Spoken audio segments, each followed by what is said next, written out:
if you wanted to build a portfolio that exceeded the returns of what you would get in the S&P 500 or the Dow Jones, then one way that he can do it is not just buy these large companies, but also place an emphasis to some degree on the small company stocks, on value stocks, and high profitability stocks. That's Apollo Lupescu from Dimensional Fund Advisors. Today on Your Money, Your Wealth, he explains why size, price, and profitability of a company matter when looking at risk and expected returns. In this packed interview, Apollo also talks about why the latest from President Trump should not affect our investing choices, how diversification can protect us from market downturns, and how our fear and greed have us tripping over our own portfolios. Also, the fellows answer your emails and phone calls on timing retirement and saving while pregnant. And Big Al's got 6 last-minute retirement strategies and some retirement tips for our younger selves. Now, here are Big Al Clopine, CPA, and a strong, tall, handsome guy that lives with his mother, Joe Anderson, CFP.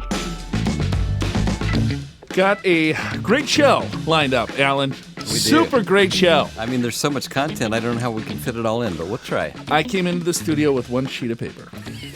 So it's, but it's your head. It's all the stuff in your head. We could be here all weekend. Yeah, I was kind of running a little late. A little bit late? Yeah, a little bit. Well, Joe, I've got some advice. For your younger self. Yeah. Let's say if you went back in time, Alan. Yeah. You know, have you ever heard those, stupid questions? What would you say to a younger Alan Clopine? Yeah, and as a matter of fact, I have an article here written by Jill Cornfield about retirement tips for my younger self. Ooh. So let's you and I see if this is what we want to tell our younger self. All right, I am still very young, so not that young. I'm talking about 20-year-olds. Oh, you're in your right. 40s, and okay. I just turned 60. Oh my goodness! All right, so here's how she starts this article. Mm-hmm. There's many things about money I wish a wiser person had told me when I was younger. Now I hope to be that person for you. So I guess that implies that she's now wise. Okay. We'll see, so we're going with that premise. All right. Okay. So here's some tips. You'll regret not saving. Okay. Because you will really. This is earth-shattering. I'm telling you. If I could go back in time, when you start, would you save a couple extra bucks? Hell no. Nope. I'd still spend it all on beer. Because she says you will get older and you will want money for retirement. If you start saving young, you don't have to do it quite as aggressively because of compounding of growth and interest over many decades. So that's her first suggestion. Now all right. So let's just say... Yeah, let's unpack that because, we all know we should probably be saving when we're 3 years old. And I think I saved a dime, my first allowance. But yes, all right. So let's say you and I go to a high school. Right. And we talk about compound interest. Yeah. Right? And then we follow that young group into college. Sure. And then we follow them into their first jobs. Right. Yes, I think in today's world, we all should know. I mean, when I was in high school, I knew that I probably should save a couple of bucks. I think we all kind of got that, especially when we look at our parents. Did your parents say, you should save? Yeah, I heard that. I've heard that, yes. And I'm sure my parents heard that. So this isn't earth-shattering, is what you're saying. It's just very difficult to do. If you could tell me a way on how to do it. Right. Right? Because we live in a society where I want things now. Right? Yeah, we do. Because retirement is 400 years from now. And you think about it. So you graduate from college, you got student debt, so you want to pay that down. You probably got some credit card debt just to buy meals to get yourself through college. I was a financial advisor when I was 23 years old. Okay. Right? And I'm running calculations, and I know all about compound interest, right? The power of that. Yeah. How much money do you think I was saving at 23? I'm assuming by your intonation, not very much. Nothing. Zero. Now, me, on the other hand, I graduated as sociology major, but soon thereafter became an accountant and got all my classes after college. And I actually was a saver from the very start. In fact, when I bought my first home at age 27, I had $13,000 saved, which at that time was like $1 million. Was a couple million. if I do the inflation math.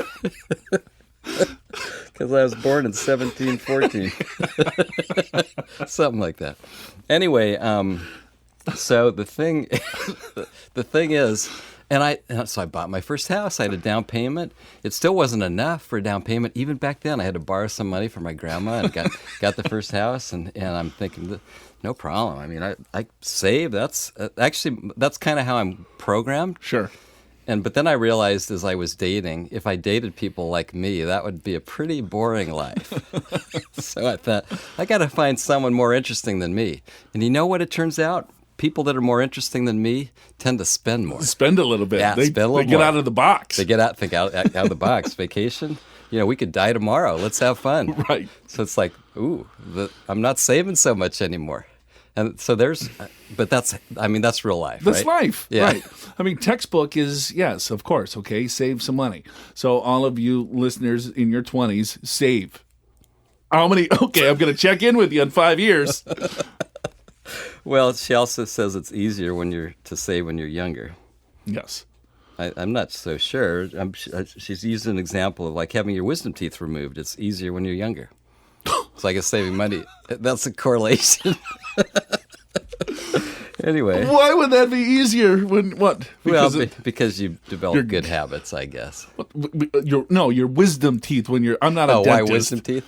Because your gums haven't formed over the wisdom teeth yet, and it's gonna hurt like hell when you're older. Probably, huh? Yeah, I don't know. I had mine out at 24. It still hurt like that.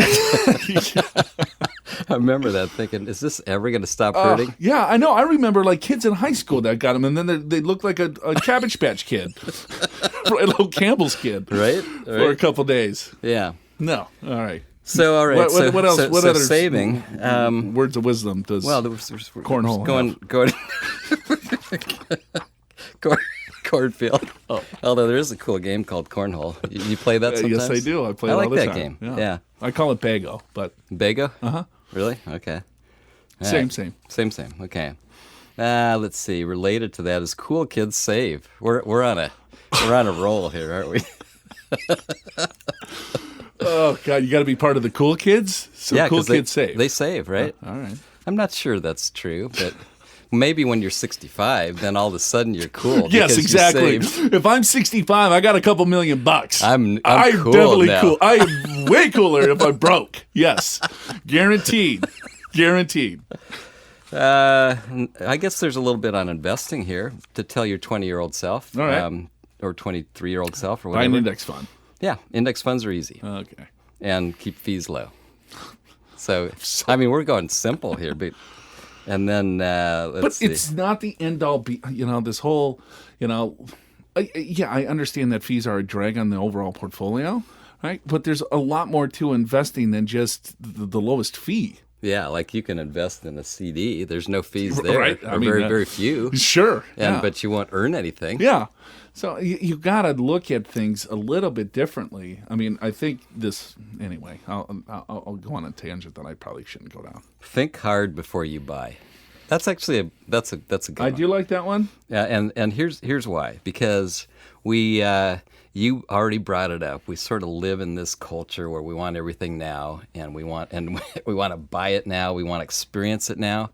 And I think it's sometimes if you can just say, all right, I really want this now, but I'm going to wait a month and see if I still want it or after even a month. 24 hours. Right, at least 24 hours. If you can wait a week or two or even a month, probably the longer you can wait, the more you realize, nah, I didn't really need that new surfboard. I already got 6 of them. Yeah, right. So I think that's a good one. And no, because those impulse buys blows you up, the internet is so good at that now. Oh my God. Amazon. It's so easy. Crazy.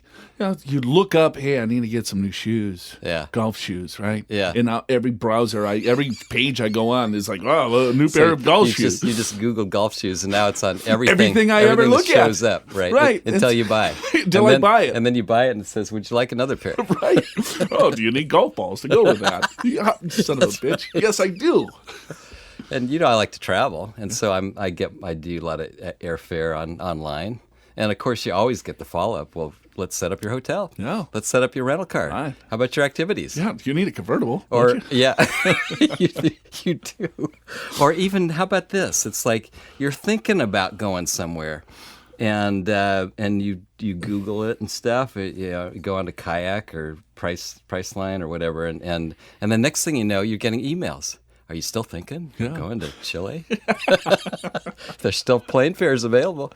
I'm getting those right now. Book your flight tomorrow. Because we're going in February. Really? Chile? Yes, Patagonia. Okay. We're going to whitewater raft, hike. Wow. Horseback ride. Oh, my God. Yeah, kayaking. It's going to be great. Oh, it's something else. Oh, can't wait to see your outfits. We're probably walk on a glacier. It's going to be awesome.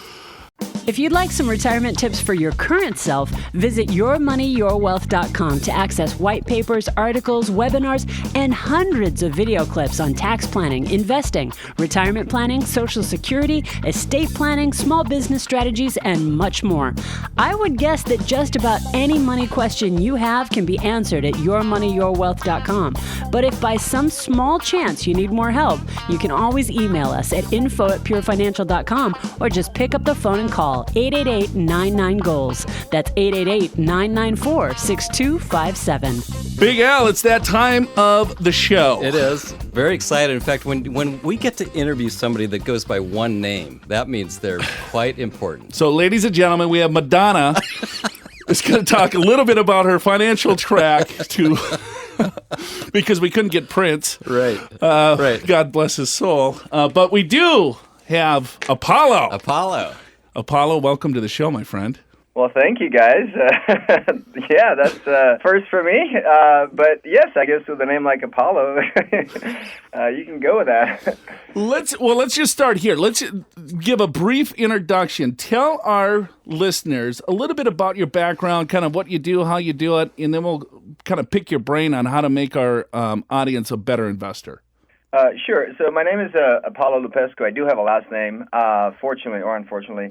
And I have been with an investment firm called Dimensional Fund Advisors for the last 13 or 14 years.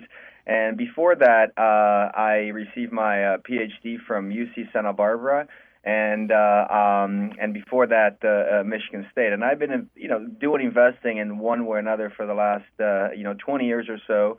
And I've had a variety of roles, anywhere from working with the retirement business to being in the Dimensional Investment Strategies group to being in this role where more or less I try to educate and try to shed light on a different way to invest. First question I got for you, because you're a very attractive man. I'm curious, what kind of Bic do you use on your head? I actually use an electric razor. That's the strangest question we've ever had on a guest. What? We got to keep. We're just warming up here, Al. We got to keep on script. I know, but I thought we were going to have it classy for at least a couple minutes. It's radio, so it's probably worth mentioning to people that my head looks like a crystal ball, although I don't have one. But I do have a very shiny, shaved every day type of head. So you don't go with Harry's razor or anything like that, huh? No, I have this, and I don't want to be an infomercial, but there's a brand that I think it's a Dutch brand that makes these very good razors, electric razors, and I haven't touched an manual razor in a very long time. Yeah, you don't get cut so much with the electric. I cannot be trusted with those. Anything that's sharp around me, it's not a good idea. All right, so we're going to be talking about shaving for the next 20 minutes. Well, what the hell? You know. We're just having fun. All right. Radio show. Anything goes. Hey, all right. Well, let's dive into the brass tacks here. There's a lot of So this year's been kind of unusual in regards to headlines. We started the year off with a president election, and then I think most people were a little bit surprised. Maybe not necessarily who got elected. Well, yeah, I would say a lot of people got surprised by who got elected, but maybe even more importantly, what the markets did after President Trump got into office. What the heck is kind of going on with the overall markets? Right. Oh, and you mentioned the election, and maybe I'll start there for a second because in talking to investors across the country, I've realized that this particular election, probably a lot of others, but this one more so than before, it had a very deep emotional impact on individuals because it touched on their core beliefs, it touched on their identity. And what I think it's important to do is disentangle that emotional part from actual investment decisions. And to your point, the market did surprise a lot of people because even before the election, as I surveyed investors about what would they do if Donald Trump was elected, the majority of people that I surveyed would say they would sell. So even if they knew the outcome of the election, it turns out they wouldn't have been the right decision. So the market did surprise a lot of people, and that's just the nature of the market. But I don't believe that investors should buy or sell, in fact, trade in general in the market because of politics or current events. I think that the basis for trade should be a little bit more robust than what happens on any given day in politics or in other current events. Yeah, the market doesn't care, right? The market is not Democrat or Republican. The market is the market. So, but it's funny when you look at the surveys is that, if you're a Democrat and if a Republican gets in, then you have kind of more of a gloom look on the overall market. So you might trade against it. But if you're a Republican, you have more of a bullish look on the overall markets. And again, I think that's just your emotion and personal beliefs going into, your investment strategies that probably shouldn't be, part of your investment decision. Correct. I mean, I think that this day and age, the basis of an investment decision should be a lot more based on data, should analyze the data, and should really make it about the evidence that you have. But what's interesting in what you said is that I noticed this across the country, that there is not a universal agreement among people that this is either good or bad. And there's a lot of disagreement, but the same disagreement has been happening in the stock market for a very long time, because in the stock market, for every buyer, there has to be a seller. For every optimist, there has to be a pessimist. Otherwise, people wouldn't trade at that particular price.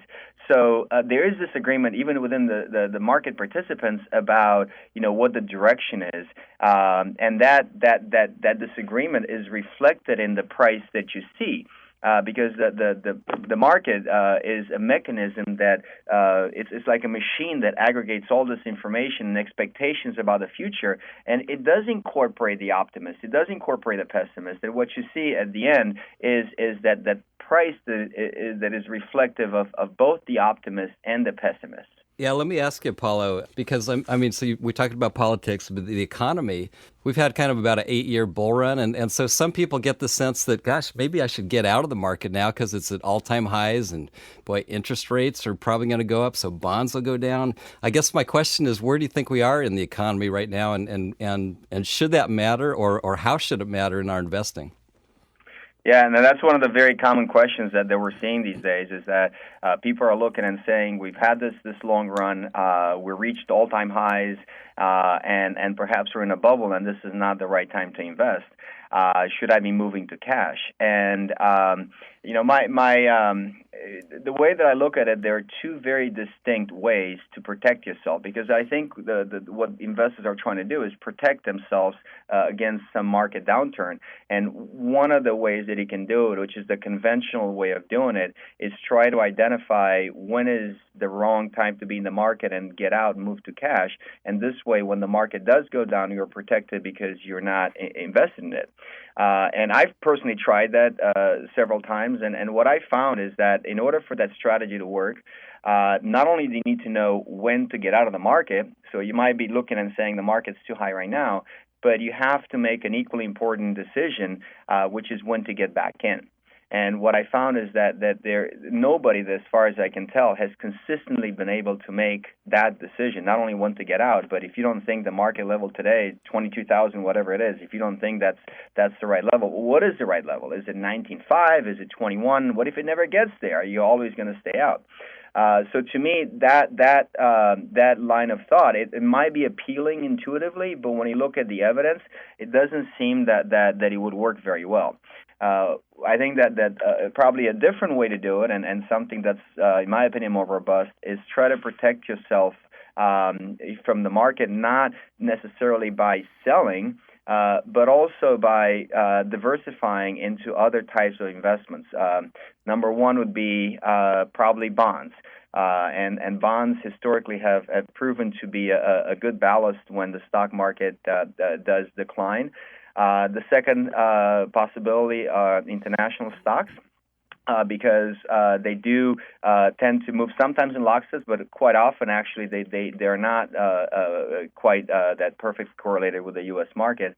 And the last one is to trim some gains. I think that when the market does go up, and I think this is what an advisor does, and Pure is certainly really good at this, is when the market does go to all-time highs, to trim some of the asset classes, some of the pieces of the portfolio that have run up, for example, the U.S. large cap stocks, and then take that money and reinvest it into something that might be at a lower valuation that might have gone down. So treat the market highs as maybe as an opportunity to take some chips off the table and buy other asset classes at lower valuations. Making trades based on politics or current events is not recommended, but being aware of what changing financial policy could mean to you is critical. President Trump is urging Congress to pass new tax legislation before the end of September. Visit the white paper section of the Learning Center at yourmoneyyourwealth.com and download the white paper Tax Reform Trump versus House GOP to find out how income tax, estate tax, and business tax could change. Are your tax strategies at risk? Get year-end tax planning tips that can help you stay on track in the midst of all this uncertainty. Download the Tax Reform White Paper to find out more. Visit the White Paper section of the Learning Center at yourmoneyyourwealth.com. Welcome back to the program. Show's called Your Money, Your Wealth. Joe Anderson here, Big Al Clopine. We're talking to Apollo from Dimensional Fund Advisors, DFA. Hey, you talked about international stocks. I mean, are there any particular situations or countries folks should be keeping a close eye on? You know, it's interesting because these days there are quite a few of headlines that are, catching our attentions. I mean, you have North Korea, you have all the other ones, and then the real question for an investor, should I be doing something? I personally don't believe that investors should make any changes to their portfolios because of the what is going on in the world at any moment in time. And the reason for that is because there are thousands or maybe tens of thousands of professional market participants whose job every single day is to keep an eye on all these events and try to determine what is the impact of that event on the market, and even more specifically, because the market is a label, it's just a word that basically reflects thousands of individual companies. What is the impact of North Korea, and what is the impact of whatever might be happening in the world, Venezuela, what is the impact on those particular companies? And it might sound cold-hearted, but what they're trying to answer is, if there's a conflict with North Korea, what would happen to the sales of Coca-Cola or McDonald's or Apple or Toyota pickup trucks? If ISIS is defeated, what's the opportunity that Syria and Iraq and maybe the Middle East would present? And that's what the market's trying to do. And it's doing this every second with so many participants that as soon as something is coming out, it's news, it's information that wasn't really known before, all these future expectations are adjusted, and they're adjusted so fast that by the time you're trying to do something as an individual investor, it's way too late. I think that's such a good point, because fear drives us to make these decisions. And so if you hear, oh my gosh, what's going on in North Korea, and the guy's a lunatic and we're going to go to war, all of a sudden seems like you isolate yourself, that you're the only one that knows that information or feels that. Now, right. Everyone else is feeling the same thing or knows the same information that you do. In most cases, they know a heck of a lot more than you do.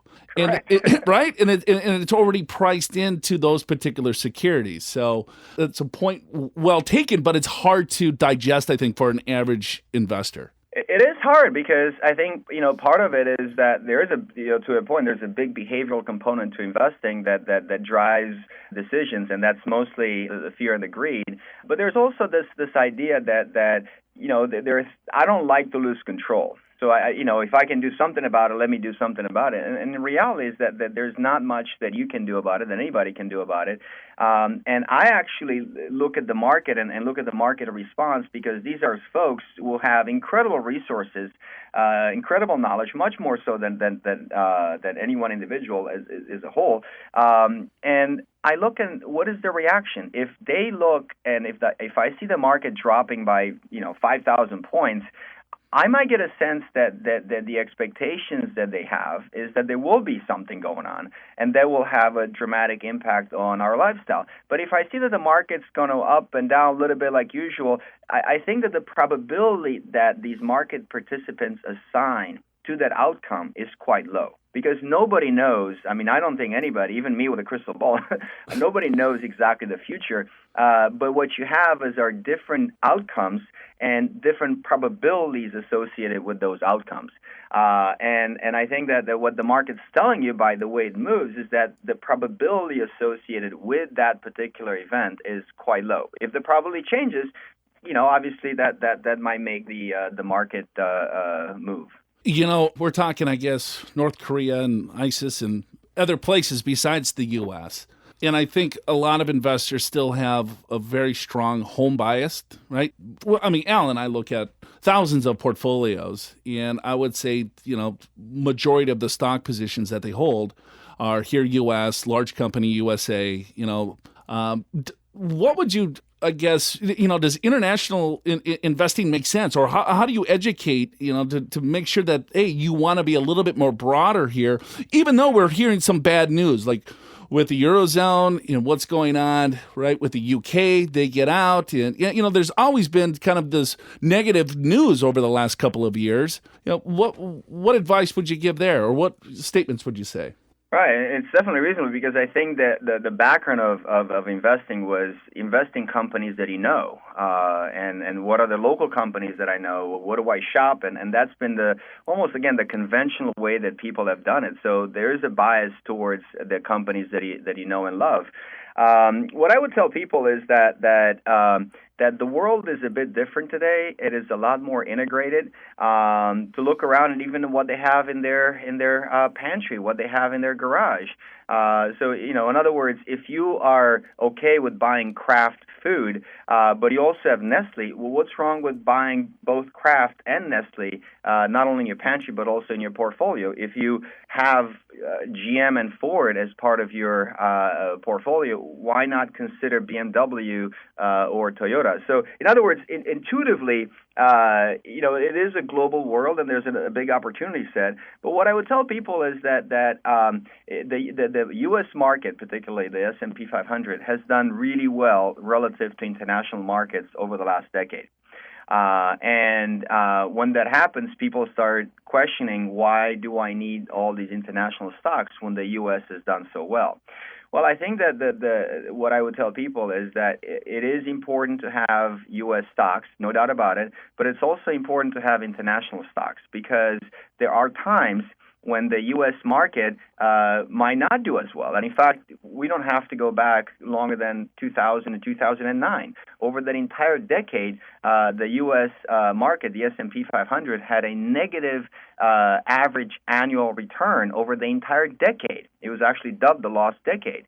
But a globally diversified portfolio would have had positive returns, and in a particular book that's being published, it's called the Matrix book, the average annual return over the same period by being invested not only in the U.S. stocks but internationally developed and emerging is over 7%. So in those times, those international stocks held you up. So to me, it's almost like it's a good news that the U.S. and the international stocks, they don't always move in lockstep. And there will be times when the U.S. will hold up international stocks, but there'll be other times when international stocks would hold up U.S.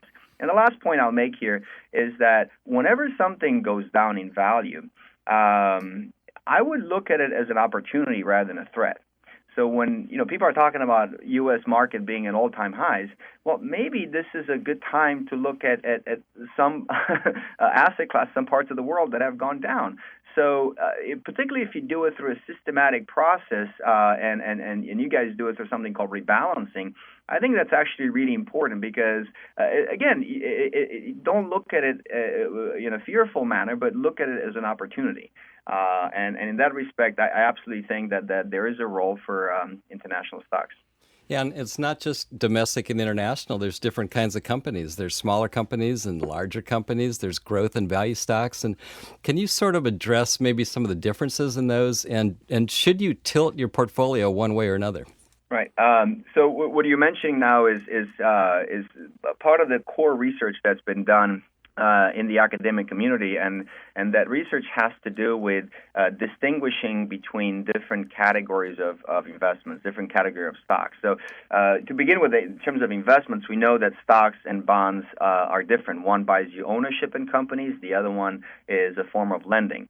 So when you buy ownership into a company, that's what it means to have a stock. Now, even as the market does a really good job in processing the information and assigning a particular fair value to what a stock is worth, that doesn't mean that all stocks in the market have exactly the same expected return going forward for an investor. And what the academic science has been trying to do, and dimensional as well, is trying to identify these dimensions of expected returns for stocks. And what we found is that there are three things that really matter when it comes to stocks. First is the size of the company.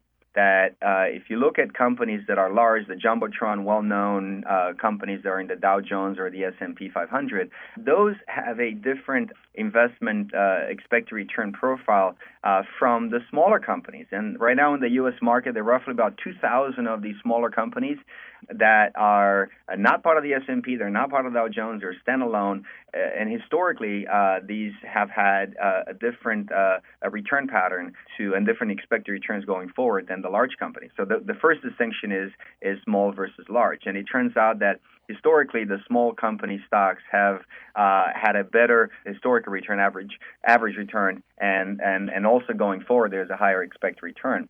The second characteristic is the price at which you buy a company fundamental. It could be earnings, cash flows, the book value. So how much are you paying, for example, for $1 in earnings or for $1 in book value, for $1 in cash flows? And it turns out that the companies that have a relatively low price, they historically have had a higher return. So those are called the value stocks. And going forward, they tend to have a higher expected return than the more expensive counterparts called the growth stocks. So we know that small company stocks, they historically have done better than large company stocks. We know the low price or value stocks did better than growth. And more recently, there was a third distinction being made, and that had to do with the profitability. And there's a specific way to define the profitability of a firm, but in that particular metric, the companies that tended to be unprofitable, they continue that way. The companies that were profitable, they tend to continue to be profitable, and the return of these companies differ. The high profitability companies, they tended to have higher returns than the low profitability. So if you wanted to build a portfolio that exceeded the returns of what you would get in the S&P 500, or the Dow Jones, which are large companies, that's all they are, then one way that you can do it is not just buy these large companies, but also place an emphasis to some degree on the small company stocks, on value stocks, and high profitability stocks. We'll get back to our interview with Apollo Lupescu from Dimensional Fund Advisors in just a moment. But once the podcast is over, if you need more information on just about any financial topic you can think of, check out Your Money, Your Wealth and Pure Financial Advisors on YouTube for educational video clips and full episodes of the Your Money, Your Wealth TV show. We've got certified financial planner Jason Thomas on saving for college and understanding Medicare, attorney Nicole Newman on estate planning, Dr. Wade Pfau on banking on your house and retirement, and many, many more. There are literally hundreds of videos to get you up to speed on just about every money topic that affects you. Just search YouTube for Pure Financial Advisors and Your Money, Your Wealth and start binge watching with purpose. Check back regularly because we're always adding new videos. Now, back to Apollo. I got a question for you. I understand small versus large. Small companies, right? Or the companies that is easy. Right, you never heard of. They're small. They're risky. Well, most small companies fail. So if you buy into a small company, yes, you should. You're taking on a heck of a lot more risk than if I bought a Walmart, right? Right. Okay, so then I understand that, and then I look at value. Okay, so I'm lower priced. I might be in a distressed industry at the time. I still might be profitable, but but my price to cash flows is lower, or my price to the overall book value of my company is lower than it had been. All right, so there's more risk there. So tell me, I don't understand the profitability. Where's the risk story there? Because I understand that, all right, well, yeah, highly profitable companies. Well, if they're already highly profitable, why would that give me a higher expected return? Throwing you on the spot here, Apollo, but... No, it's a good question because it seems like the intuition to your point is quite simple on the small company and the value side. Intuitively, it seems like these companies, whereas for profitability, it doesn't seem as obvious. Why would I get paid more as an investor? Why would I have a higher expected return as an investor in these highly profitable companies? And I think that there are several ways that you can look at this. The first one is that you have to look at profitability not in isolation, but also alongside with the other two factors. So given that a company is large, given that a company is, for example, expensive, let's say from a relative perspective, so you have a large growth asset class, within the large growth, the question is, are all these companies exactly the same? If you look at small growth companies, are they all exactly the same? And what you see there is that when you apply this profitability, then you do have a gradation there in terms of expected returns. But instead of saying that the profitability is something that is really, I want to find a highly profitable. One of the things that you can also think about is that the companies that are unprofitable, they tend to stay unprofitable for quite a while. So in other words, you might want to steer away from them rather than just saying, I'm going to shoot the lights out with a high profitability. So one way is to put the shoe on the other foot and just saying these companies that are highly unprofitable, will they continue to stay that way? The second way to look at it is that even as a company is profitable, the way that you can define risk is sometimes a little bit more complicated. And it's not it's not as simple as I personally thought to define risk, because there's so many ways that you can define it. But I agree with you. Intuitively, it doesn't seem like the risk is so clearly defined in the profitability, but it is a form of risk. We don't have a chalkboard here, but there's actually quite an elegant math formula that shows you exactly how profitability impacts the expected returns, given that you control for the size of the company and whether it's a value or growth. Because Big Al here, he's got a side business. He plays the ukulele on Saturday nights, and it's a highly profitable company. I've never been paid. It's highly profitable. I'm still losing so money. People are paying a premium to see Big Al in the ukulele. So I'm just referring back to my experience paying that high-ticket item to see Big Al playing the ukulele. It's like, all right, well, I got to pay a premium for this. Well, the same would equate to a lot larger company. If I was profitable, I would have to pay a premium to get into that highly profitable company. So, but I think you kind of cleared it out. You know? Apollo. And I think the evidence certainly shows that smaller companies outperform larger companies over the long term, but it doesn't happen every year. And so the tendency then is, well, let's just load up completely on small companies, but then you got a volatility problem. Well, and on top of the volatility problem, I think even a bigger issue is that you have a behavioral problem, because most people, when they hear just a framework and they don't work with an advisor, which I think is hugely important if you're going to implement this type of strategy, is that you don't have your expectations managed properly, and a year goes by and you see that small doesn't beat large and value doesn't beat growth, and all of a sudden you say, well, maybe this doesn't work anymore, right, even though it's in line with historical patterns. I mean, historically, if you look at these what's called premiums, which is the difference between small and large value growth, those have been present roughly about 60% or so in any given year. These are rough numbers in any given year, which means that in any given year, you have a 4 in 10 chance of not seeing it. So if your expectation going in is that will be there every minute, every year, every quarter, and then it's not there for a year or 2 years or 5 years for that matter, which is still in line with historical data, then all of a sudden you'll break the discipline.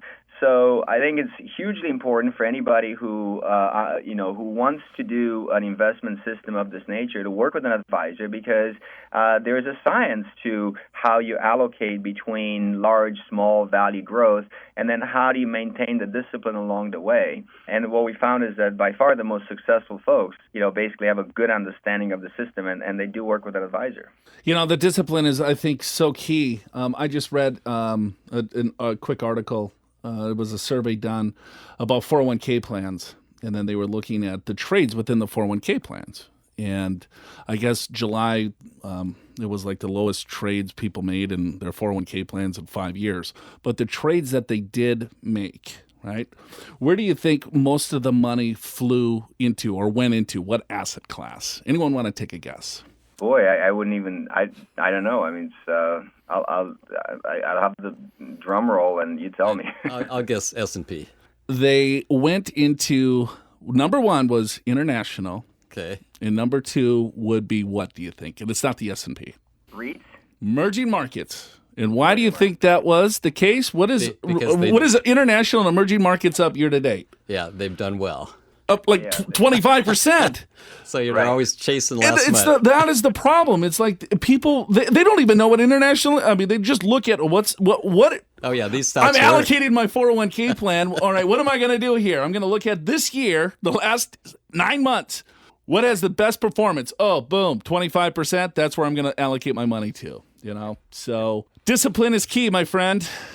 Yep. I also think that it's important for people to realize a little bit their limitations. I think that as a society, we've encouraged people to believe that you can do it. You can do whatever you want, whatever you set your mind to, and which is absolutely true. As long as you study enough and you work enough to become a true expert in a particular field. And I think quite a bit of folks are better served by working with an advisor rather than them believing that they're the experts. Where if you haven't studied enough, if you're not up to speed on everything that's going on, and you cannot control some of these behaviors because of not having the information, I think that it's time to basically go and find yourself somebody who can help you. We're talking to Apollo from Dimensional Fund Advisors. This is a lot better interview than Madonna would have been, Apollo. Prettier and prettier. Oh, yeah. Thank you, Apollo. I really appreciate your time. What are you going to do this rest of the weekend here? It's kids. Fun for the whole family. Awesome. All right. Well, that's Apollo from Dimensional Fund Advisors. We got to take a break. Show's called Your Money, Your Wealth. So you're about to retire. You may not have enough saved. You may not even have a retirement strategy. And chances are what you think you know about retirement is dead. In a stress test, do you think that your portfolio and your retirement plan could stand up to record low interest rates, skyrocketing healthcare costs, market volatility, and possibly living to 90 or 100 years old? Or like Apollo mentioned earlier, are fear and greed the things that are driving your investing choices? Visit yourmoneyyourwealth.com and sign up for a free 2-meeting assessment with a certified financial planner. There's no cost or obligation to you, and you'll learn highly effective strategies to transform your savings and income in retirement, minimize your risk, reduce your taxes, and help withstand today's challenges in a stress test. Sign up for a free 2-meeting assessment with a certified financial planner at yourmoneyyourwealth.com. Now, for the first time in a long time, we're taking your calls on Your Money, Your Wealth.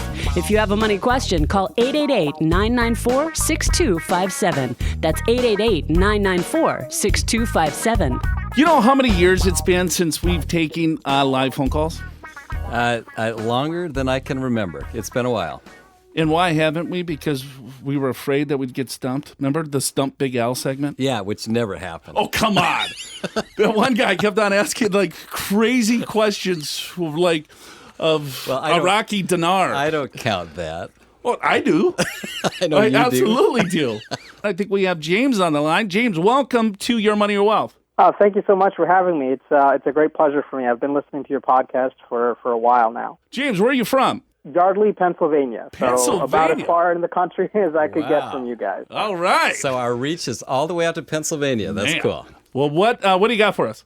Well, but my question is more of a strategy question, I guess. My wife and I, after a couple years of trying, we are due for our second child early next year. And when we have the second kid in expected date of end of March of 2018, she'll probably leave work at least for a little while, and at least until 2019. Do you think it'd be a good idea or I was initially thinking that she could basically max out as much as she could her 401k contributions for January, February, March, probably getting something like $12,000 in of the 18k max? Or do you think strategy-wise it would be better just to kind of keep that money kind of flowing in, getting it back into our bank accounts in case she's out of work longer than expected? Let's start here. James, how old are you? 36. 36. All right. Tell me a little bit more about what's your income, what's your wife's income, roughly? I'm the main breadwinner in the family. I make about $140 before bonus. Next year, actually, is the first year I'm going to be bonus eligible, so that will be a nice offset to losing her income. She makes $47,500 per year. All right. And then right now, are you maxing out your retirement accounts? This year will be the first year that we do so, yep. And how much do you have total in retirement accounts? $415,000. $415,000 at 36. That's excellent. Big James with the big wallet. Right. I like it. All right. Do you, so is that all in 401k IRAs, or do you have Roth IRAs as well? Yeah, we have some in Roth, but it's mostly 401ks and traditional. Okay. And then, so your wife makes 46, she's going to stop working, and then you're going to be bonus eligible, $140,000. The question is, all right, well, should she jam as much as she can in the 3 months that she's going to work into her 401k, or just maybe have that go into cash? Tell me about what you have outside of retirement accounts. Do you have cash reserves, brokerage accounts, things like that? I'm not particularly. I haven't been very good about the taxable investments, but we have about $200,000 in cash. Most of it is kind of set aside. I have $120 set aside for a house down payment or for something like that. We're planning on getting a house sometime next year, so it'll be a big year for us next year. But for emergency savings, we have $42K already set aside. That's probably for us about 6 to 9 months worth of expenses. Okay, so you're at about, $90,000 living expenses? Yeah, that's including taxes, and for us, the big cost is daycare, which is pretty exorbitant where we are. How long is your wife going to take off of work? Well, our plan, I guess, is that she can get 4 months off, but our plan is to move to another part of the state, and so she would not be going back to work. So that's my concern, because she would be. Let's say she takes 6 months off, to recover and to bond. But after that, it might take another 6 months to find another job. She's in a somewhat specialized area of higher education, working in financial aid. So I think it would be fairly difficult to find her another job in the same profession. So that might take a longer. My expectation is that she would be out of work until at least early 2019. Big Al, you have 2 kids. What's your advice? It's a great question, James. So just listening, you have $200,000 in cash, although $120,000 is earmarked for the house. But you also said you have about $40-some thousand for emergency cash. Where's the other money, or what's the other money earmarked for? If I understood you right. If we need to buy another car, there's another. I also have another $20,000, or it's going to end up being $20,000 for Roth IRA contributions. I tend to save ahead of time, so I'll have the money for next year. Set up for 2019, just in case we can't save as much over the course of 2018. Okay. And one other question: any idea how much your bonus might be? Is it a couple $1,000s? Are we talking 10, 20? It can be. I'm expecting it to be somewhere in the $20,000 to $28,000 range. Got it. Okay, good. So here's what I might say. I do like the idea of potentially having her max out her 401k because you got so many cash reserves as well as your potential bonus. But you might want to take a look at your tax bracket, because maybe you're in a low enough tax bracket. If she has a Roth option in her 401k, it might make sense to put it into the Roth side. So there's a couple thoughts I had. She doesn't, but I do. So that's a good point. I'll definitely think about that. Well, next year if she's not working, right? So then that's $47,000 less of income. So of course, Big Al goes to the tax implications of things. So yeah, then that's going to reduce your taxable income to that component, but you're still making $140. You got deductions now. You got a couple of kids, couple exemptions, things like that. That could probably push you down, into a lot lower bracket. Here's the thing, though, right? So now you're going to buy a house. What's your rent right now? $1,250. And then how big a house are you going to buy? What are you looking at purchasing? Max $450. So Okay. All in, probably jump up my housing payment from $1,250 to like $2,500 ish. Okay. So then now your living expenses will go from 90 to maybe 100. Does that seem right? Yeah. So now your living expenses are going to go up, right? But now you're making 140 plus the $28,000 bonus on top of that? Yes. Okay.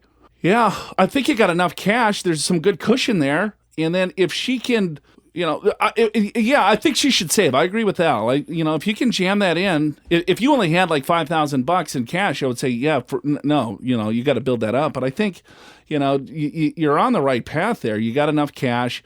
You already have a really good savings in 401k dollars. At your age, though, now you have to look at, okay, tax diversification might be even a key component. Because what Al and I see are people then now in their 60s with several $1 million all tied up in a 401k plan that's going to be subject to ordinary income. So if your tax bracket's going to be lower next year because your wife's not working, she can then shelter maybe all of her, close to most of her income in those couple of years into a 401k plan. You still max out your plan. You do the Roth IRA contributions.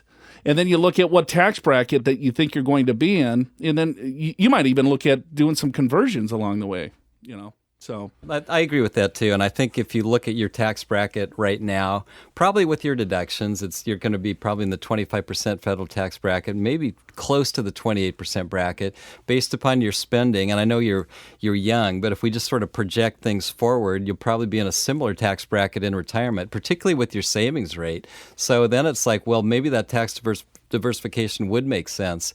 Getting money to the Roth IRA contributions, as you're already doing, or looking at the Roth option in at least your plan, James, might make a lot of sense. Yeah, that makes a lot of sense. What else do you got for us? Anything? No, that's it. Thank you. You guys have given me a lot to think about. I really appreciate it. All right, James. Hey, man, we really appreciate your call. Thanks for listening.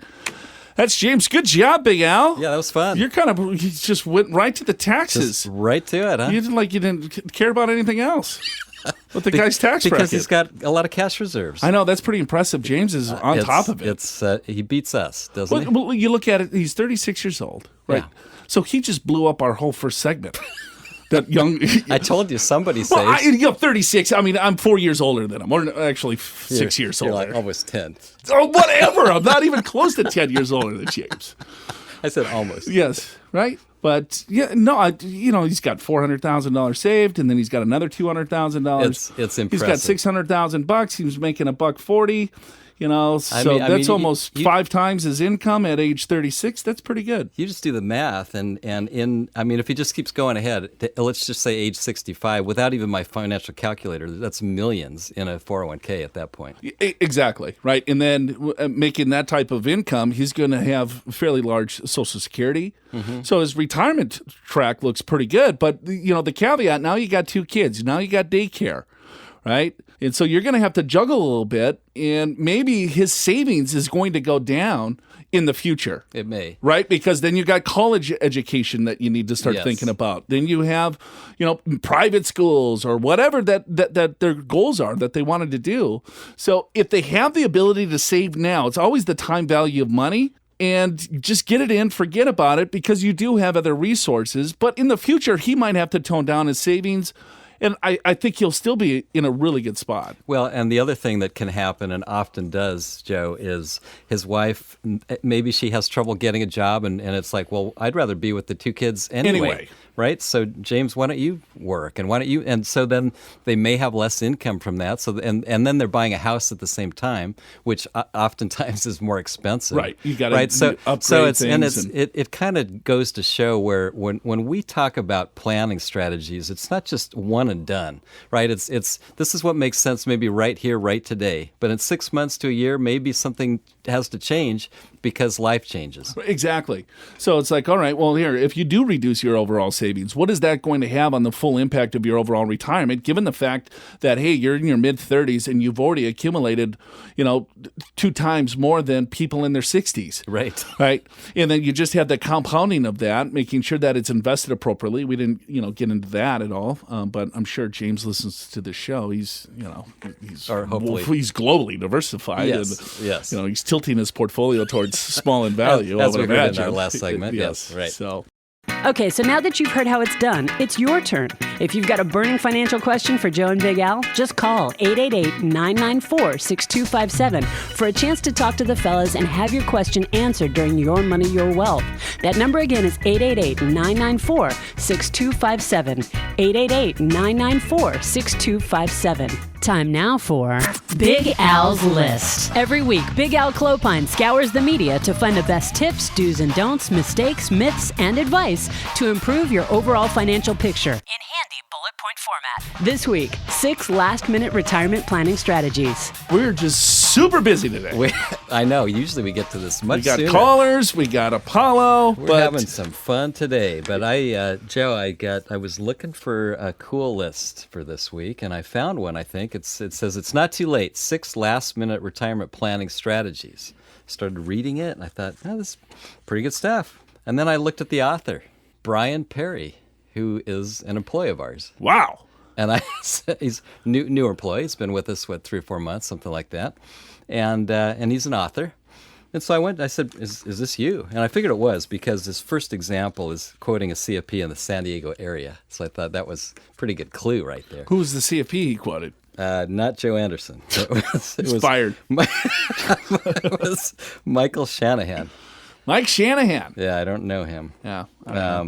But he did tell me that this article was written about 5 years ago. Oh, I guess it just got recycled. But stale. It's an oldie but goodie, because it just got republished on August 28th, 2017. But the list, I thought Brian did a great job, if I do say so myself. And so there is a few things that you may want to think about if you're in your 50s or 60s or late 40s and behind the 8 ball, which I think probably a lot of us, maybe the majority of us, feel, even if we've done a good job, we always feel like, gosh, I could have done better. What can I do to speed things up and to make things better? Maybe I'm 50, maybe I haven't done anything or just a little bit, and it's like, well, I know I'm going to have to retire someday, so now what? So he came up with 6 different ideas, and the first one is called Save Like Crazy. Save Like Crazy, what he says, financial professionals recommend that you save 15% or more of your income throughout your career in retirement. But you know what? If you're 50 and you don't have anything, you might want to really try to accelerate that quite a bit. Saving cures all, and I know we kind of joke about this, but it doesn't, so many people fret about, oh my gosh, what's going on in the markets and, this and that. I mean, those people that are... because they're not saving enough. Right. So they're always worried about what little they have. Right. They might lose $1. Yeah, well, just keep throwing money at it.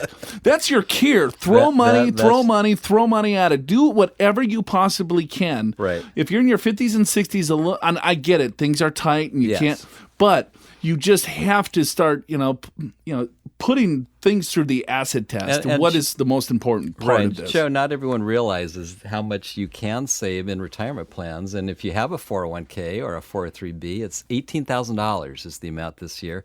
And if you're 50 and above, it's another $6,000 catch-up. So it's $24,000. And then you could also contribute to an IRA or Roth IRA.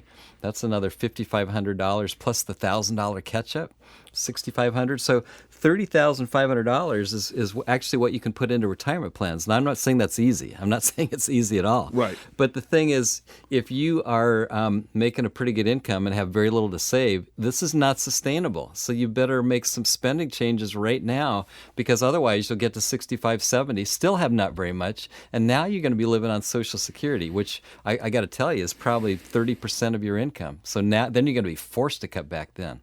Right? And then, of course, with a 401k, 403b, a lot of times you have matches. Brian Perry did a little math here. He said start at 50. You max out the 401k, right? The IRA, $30,500, 6% total rate of return. Yeah.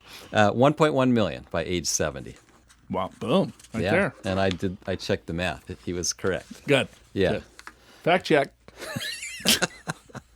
Another one is number 2, take more risk. And this is particularly for those extremely conservative investors that they can't handle any risk. They have all their money in CDs, even in their retirement accounts, right? And the thing is, with your money in very safe, let's just start with CDs, for example. The rate of return in a certificate of deposit doesn't even match up with inflation. And so if there's any guarantees in investments, that would be one. You're guaranteed to lose with a CD because it doesn't keep up with inflation, which means, yes, you have more money each and every year, but it doesn't keep up with the purchasing power that you'd actually use that money for. No comment? Absolutely. Number 3. No, I got blown up on the email. Did you read that email that guy had sent? He's like, hey, why don't you let Big Al talk? Who the hell's Joel? Anyway, guy talks too much. No, he said you got to let poor Al talk. Oh, come on. Whatever. So you let me talk. Yeah, let you talk, man. It's your show. It's a Big Al hour. All right. Number 3 is delaying your retirement. And so we've talked about this a lot. But just hitting the levers, right? Save a little bit more, delay because your Social Security goes up. You're not taking money from the portfolio. Yeah, I mean, and that's one that people, I think, overlook, right? Because it's like, well, what's the difference between whether I retire at 64 or 66? Well, it turns out a lot, right? Because those extra couple years or 3 years or 5 years, first of all, you're saving during those years. Yeah. Right? So you're adding to your portfolio. And secondly, you're not taking money out of your portfolio. So it's kind of a double benefit. And then, you probably postpone your Social Security 2-3 more years, which means you get a higher benefit for life. Right? A lot of really good things happen by waiting. Huge. Yeah, but I get it. Hey, I'm burnt out. I want to get out. You got to do the numbers. You got to run the math. Yeah, you do. Okay, so now the next one is spending less in retirement, right? I mean, and again, this is realistic, right? If you are at age 50 with nothing saved, then this is an option. And really, the truth is, it's probably a combination of all these things together. But it's that situation, and we see this all. Here's what my advice is, right? So let's say I'm in my 50s and I haven't saved anything, all right? Here's what you do. You go to ssa.gov. All right, you following this? This is the strategy I want people to do. Yeah. Go to Social Security Administration. Find out what you believe your Social Security benefits are going to be at age full retirement, 67, 66, and whatever months. Okay? Let's say it's $24,000. So that's $2,000 a month. So for the next month, only spend $2,000. That's it. And see how enjoyable your life is. By just spending $2,000, you're gonna, because if you don't save, that's the rest of your retirement. That's it. Yeah. So put yourself through misery for 1 month. If it's that bad, just think of the next 30 years of your retirement is going to be that bad. Yeah, Save. That's actually a really good point, and that was actually the very last point of this article, which is the suggestion: determine how much money you'll be receiving in Social Security pensions, dividends, and interest from investments. And then try to live on that for 2 years. This is 2 years prior to retirement. Same idea, but in other words, you practice retirement before you actually retire and see how this works. How many times do people retire without even thinking about this? Yeah. And then it's a complete nightmare because it's like, whoa, wait a minute. I thought these were the golden years and we were going to be able to spend all this money and Social Security was going to do this and I got a little pension and I saved a couple $100,000. Why can't I spend $100,000 a year? Right. It's like it just doesn't, the math doesn't work out. Yeah, it's all arithmetic. All you got to do is do a little bit of math and hopefully this will encourage you to kind of get your planning in order. It's time to dip into the email bag with financial questions courtesy of Advisor Insights from Investopedia and you, the Your Money, Your Wealth listeners. Joe and Big Al are always willing to answer your money questions. Email info@purefinancial.com or send your questions directly to joe.anderson@purefinancial.com or ellen.clopine@purefinancial.com. Today's emails are about how you know you're ready to retire, and Medicare will play an important part in your retirement plans. If you or someone you know is turning 65, it's time to start navigating the Medicare AMAs so you can choose the right plan for you at the right cost. The Understanding Medicare video series featuring certified financial planners Joe Anderson and Jason Thomas is available free on demand at yourmoneyyourwealth.com. Learn the basics of Medicare, how to bridge the gap to Medicare, and 11 common Medicare mistakes to avoid. Just visit the Learning Center at yourmoneyyourwealth.com to watch the Understanding Medicare video series free on demand. Ba-boom. Let's see here. When should I retire is the heading of this email. Okay. I have $1 million in my 401k and I'm 48 years old. My wife and I have a $550,000 house paid off with no debt. We have $200,000 in CDs and cash. I have a pension that I will receive $1,200 per month for life. Okay. Currently, I max out my 401k plan. We save $35,000 per year on top of both of our 401ks. Wow. Okay. My wife is 50, and she also maxed out her 401k, but her plans are to retire at 52. Okay. My question is, can I or should I retire?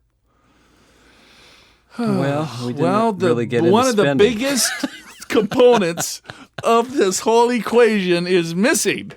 Yeah, it's like, we have to know how much you're spending. If you're spending $1 a year, Yes. tomorrow. If you're spending $1 million a year, no, not so much. All right, so let's do this. So he's 48. He wants to retire. She's going to retire in 2 years. Let's just say he retires at 50. She retires at 52. Okay. So they're maxing out 401k plans. All right, so they got $1 million in 401k plans. He's going to add another $40,000, call it, all right? And then Yeah. she's going to add another $50,000 to her 401k plan. Right. Right? So let's just call it another $100,000 in the old 401k plans. Okay. So that's 1.1, call it. Yeah, 1.1 million. All right, and then they got 200 in CDs, so that's cool. And then they also are saving $35,000 on top. So you're looking at, We'll just round that up to 300. So now they got about 1.4 million. all right, so 1.4 million. His pension at $1,200 per month, I'm assuming that's not going to be able to be collected until at least full retirement age. That's the assumption, Yeah, that could be over 62 anyway. right? So that's about 14,000 per year. Okay, and then Social Security's, let's call it, maybe a couple $1,000 for each of them. Yeah, if they're of course, again, we don't know what they're spending. Well, nor if their they're salary. saving that much, they must be making over probably the so. max. So if they both take it at full retirement age, it will be around 30 grand each, something like that. All right, so the problem is he's going to retire at 50. I know, right? That is the problem. So let's just look at it right now. You got 1.4 million, and Joe, let's say if you're retiring at 50, you probably only want to pull out about 3% of your portfolio, maybe. I would say that's a pretty good number. Yeah. So we're looking at about 42,000, something like that, is what he could spend. So if you can do that. Right. But here's the problem, though, among other things, is now you're going to have to pay for your own medical insurance for the next 15 years. That's going to cost you $32,000 a year. Right. There you go. Can you live on 10 grand? So I guess without knowing the spending, maybe you just do the math that way. Just okay, well, here's your budget, and this has to include everything. I mean, utilities, food, vacation, clothes, medical insurance, medical costs, whatever they may be. We don't know whether they have kids or not, and college, and there's a lot, and herein lies the difficulty of retiring young, because it's before pensions, it's before Social Security. Your life expectancy at age 50 is probably 40 years plus, which is lovely, but to finance it is tough. Is tough. Yeah, the whole FIRE movement. You know what that is? No. Financial independence, retire early. Got it. Okay. And so, I mean, some people, I'm saving 70% my income. Right. I'm like, how do you do that? That's crazy, huh? That's pretty good. That's solid. Yeah. But I'm just thinking, man, I mean, after taxes, I don't know. If you live in California, it's pretty hard to save 70% of your gross income. Yeah, maybe they're in the Midwest or something where it's a little cheaper. I think 70% of net income is achievable. Now, if you lived with, like, how about you? If you lived with your mom, you could. I do live with my mom, but unfortunately, I pay the bills.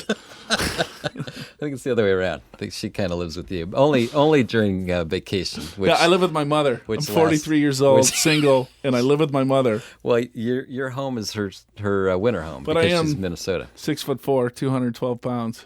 I can bench press about 275. I'm not even listening. All I heard is you live with your mother. Some people have called me handsome, but I do live with my mother in the basement. And if you want Joe's phone number, then look me up at purefinancial.com, and you can email me. Oh, God. Life is So pathetic. you got another question? I do. Okay. I do. I was going to say something stupid. I'm just going to follow the script here. Okay, good. All right. So let's do this. What is the right amount to save when aiming for a certain retirement goal? All right. I guarantee you we will not have enough information. That's why we're going back to calls. Because we can ask questions. Because we can ask questions. Yeah. These emails are great. They're fun, Right. but it's like We have to make we got to make assumptions. we got to make half the stuff up. I'm 58 years old, Okay. earning $100,000 per year, and have investments in multiple retirement accounts totaling $686,250. Detailed. I like it. I'm retiring at the age of 65. I'm currently investing $16,000 per year in my accounts. Okay. I project to have $848,819 in my retirement accounts at age 65. Let me guess. He's an accountant.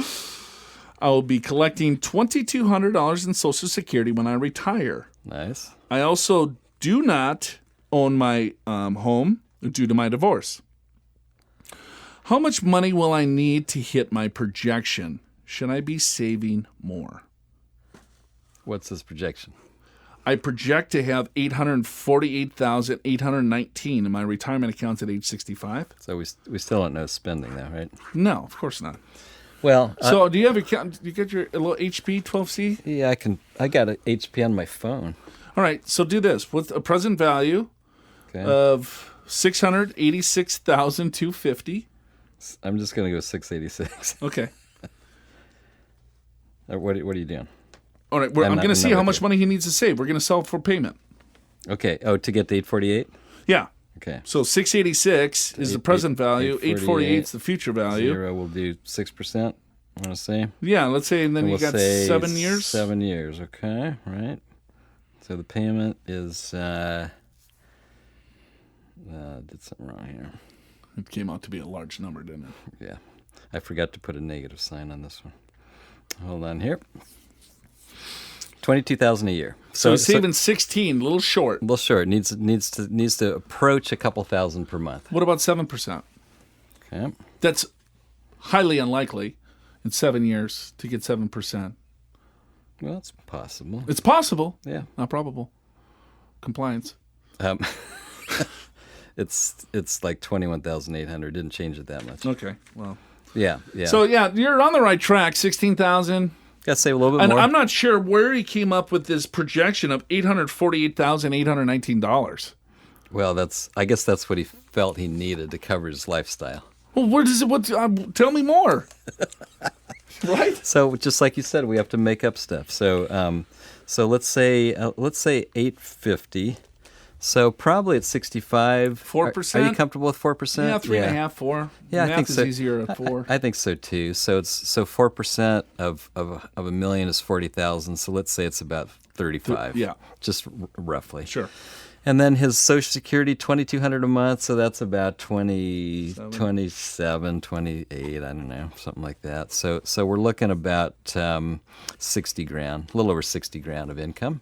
So yeah, if you can live off of that, and at 65 you got your Medicare covered, so you'll still have some supplemental insurance costs. So health insurance is not free, but it's definitely cheaper than when you're 62, 63, and trying to pay for this yourself. So yeah, if you can cover your lifestyle. What's the number? 60 grand? 60 grand. So he's making 100 now, and he's saving 16. That's with his taxes. That's probably pretty close. Pretty close? Yeah. I mean, just kind of Ballpark? Ballpark. I would yeah. say, yeah, he's within 10 grand, Yeah. I would say. right? Yeah. $500 to $1,000 a month Yeah. differential. And something else that I was going to talk about on the list, but we didn't have time, is when you do retire, sometimes working part-time just to supplement things a little bit can make a big difference. Right. If he, let's say, it makes $15,000 a year, $12,000, $1,000 a month. Yeah. That covers it. Yeah, it covers it, is right. So, I mean, where he's at right now, it's probably pretty close. I mean, I rounded a whole bunch of stuff, so 60 to 65. But yeah, he's pretty close. And then of course, it's just a matter of if he's not quite, if there's a little gap there, you can work part-time to fill that gap, or you can cut spending a little bit, or maybe, let's see, did he say, he didn't talk about it whether he had a home or not, did he? He does not have a home. Does not have a home. No. So he can't do the old reverse mortgage or anything Yeah, like that rent might kill him too. Go up with inflation. Yeah. People don't get that. Yeah. I've run projections, right? Yeah. Should I buy a home or not buy a home? I'm 60. Right. Right. What do you think? Should I rent? Right. I mean, depends on what you want to assume for inflation on your rent. Yeah, right? Because when you buy the home, it's fixed. It's fixed. Yeah. Who cares if you got a big fat mortgage on it? The payment is fixed. Payment's fixed. Then 20 years later, it's the same payment. Same payment. 20 years later, your rent payment's not going to be the same. Correct. Right. And you got a tax deduction currently on the home mortgage, on the interest part. And, in some cases, people are now getting 15-year mortgages. You get it paid off in 15 years or 20 years or whatever, and then you don't have a payment after that. Well, everyone doesn't have the big wallet, Al, to do a 15-year mortgage. But they should. I don't know. I'm in the... Well, why don't you call your boy up that was selling all that stuff on our program a couple weeks ago? Oh, that guy. He was selling, debt consolidation? Yeah. He's like... Right. Well, you can pay off your mortgage in 7 years. 40 minutes. It was kind of a convoluted thing. It kind of had a savings account along with the mortgage. And it was all smoke and mirrors. And you just kept, anytime your paycheck came in, and went into the mortgage and saved interest. And then when every time you took money out, it was a HELOC. Mortgage. It's like, wow. That's, it's interesting. You don't hear much about that because it probably doesn't work very well. Exactly. If it was so good, why wouldn't everyone do it? Well, it's a very little known secret that you can pay your mortgage off in 6 years. Right. I got a $1.2 million mortgage. I make $150,000 a year. How am I going to pay that off and live? Oh, easy. Right. You could do this in 7 years. You can do it in 7 years. That's it. Your cat can do it. Yes. For Big Al Clopine, I'm Joe Anderson. Thanks for listening. We'll see you again next week right here. Show's called Your Money or Wealth. So to recap today's show, save, save, save, save, save, early, often, and ASAP. And it's easier when you're young, just like having your wisdom teeth pulled, and all the cool kids are doing it. Saving, that is, not having your teeth yanked out of your head. Anyway, special thanks to our guest, Apollo Lupescu from Dimensional Fund Advisors, who taught us don't trade based on current events, protect yourself from market downturns with diversification, work with a financial planner to avoid letting your emotions run the show, and get yourself a Dutch electric razor to maintain your crystal ball. Subscribe to the podcast at yourmoneyyourwealth.com through your favorite podcatcher or on iTunes, where you can also check out our ratings and reviews. And remember, if you've got a burning money question for Joe and Big Al to answer on Your Money, Your Wealth, email info@purefinancial.com or call 888-994-6257. We may even have you live on the air. Listen next week for more Your Money, Your Wealth presented by Pure Financial Advisors. For your free financial assessment, visit purefinancial.com. Pure Financial Advisors is a registered investment advisor. This show does not intend to provide personalized investment advice through this broadcast and does not represent that the securities or services discussed are suitable for any investor. Investors are advised not to rely on any information contained in the broadcast in the process of making a full and informed investment decision. Your Money, Your Wealth opening song Motown Gold by Carl James Pestka is licensed under a Creative Commons license.